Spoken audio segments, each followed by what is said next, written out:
You know the feeling. We've all been there. You pop open the fridge, you're looking for last night's amazing dinner, and, well, it's turned into a full-blown science experiment. But what is actually going on in there? Let's find out. Yeah, it's way more than just food going a little bit off. It's like a microscopic turf war. It's a silent, super high-speed drama that's unfolding literally right under our noses. So today, we're going to investigate this secret life of your leftovers. So, meet the main players in our little drama, microorganisms. We're talking bacteria, yeasts, molds, the whole crew. Now, look, not all of them are bad guys. I mean, we have them to thank for amazing things like yogurt and cheese. But the ones we're talking about today, they are the undisputed champions of decomposition, and they are ready to claim any food you leave behind. And believe me, they are incredibly good at their job.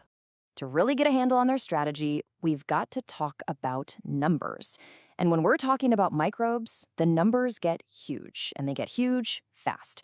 Their secret weapon? Well, it's a way of reproducing that is both ridiculously simple and just shockingly efficient.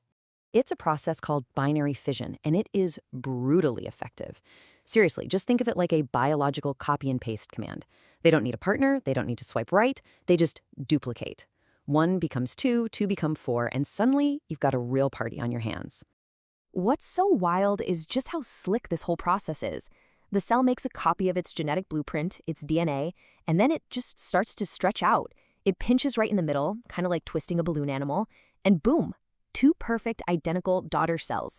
It's clean, it's simple, and as you're about to see, it is unbelievably fast. And that's really the big question, isn't it? If one becomes two, how long does it actually take for things to get, weird in that container? Well, the answer might just make you think twice about leaving that pizza on the counter overnight. That's right, every 20 minutes. Just look at this chart.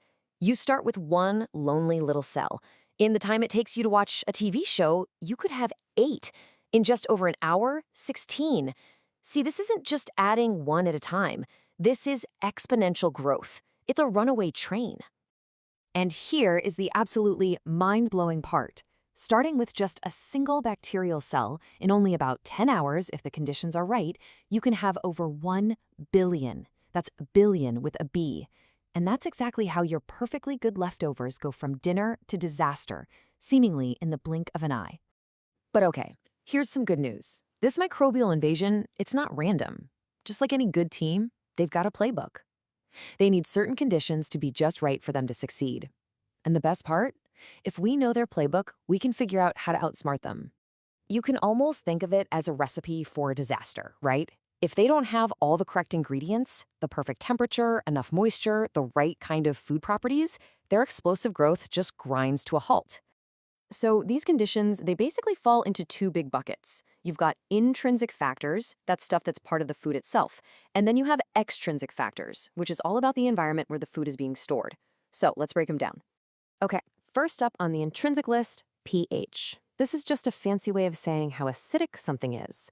And it turns out most of the microbes that ruin our food are actually pretty picky. They really do not like environments that are super acidic. And this explains so much. It's why a piece of meat, which has a pretty neutral pH, spoils way faster than a jar of pickles. The meat is basically a perfect playground for bacteria. But the pickles, they're swimming in acidic vinegar, creating a hostile takeover that most microbes just can't handle. Next on their checklist is something called water activity. Now, this is important. It's not just about how much water is in a food, but how much of that water is actually available for the microbes to use. All living things need water, and these tiny guys are no different. This is why a glass of milk or a fresh strawberry, both of which are packed with available water, are like a 5-star resort for microbes. Now, compare that to a dry cracker or a jar of honey. They have super low water activity. It's essentially a desert, and microbes just can't get the hydration they need to multiply. All right, let's switch over to the extrinsic or environmental factors. And the big one is temperature. You see, microbes are a lot like Goldilocks. They don't like it too hot, they don't like it too cold. The problem for us is that their just right temperature is often the exact same temperature that we find comfortable. And this brings us to a really critical concept in food safety, the temperature danger zone. This is the range where bacteria are at their happiest, and they multiply at their absolute fastest. If you leave food out in this zone for 4 hours or more, the number of bacteria can skyrocket to a level that can actually make you sick. Okay, so we know their playbook. We know they need the right pH, they need water, and they need a nice cozy temperature. So, how do we fight back? Well, it's time to open up our food preservation toolkit. This right here is the whole ball game. For centuries, every single method of preserving food, from ancient techniques to the latest technology, has been designed to do one simple thing: mess up the microbial playbook. It is all about rigging the game in our favor. And this table just lays it all out so perfectly.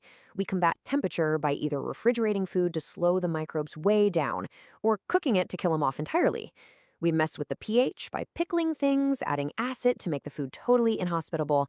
And we attack water activity by drying foods like jerky or curing them with salt, which basically locks up on the water so the microbes can't use it.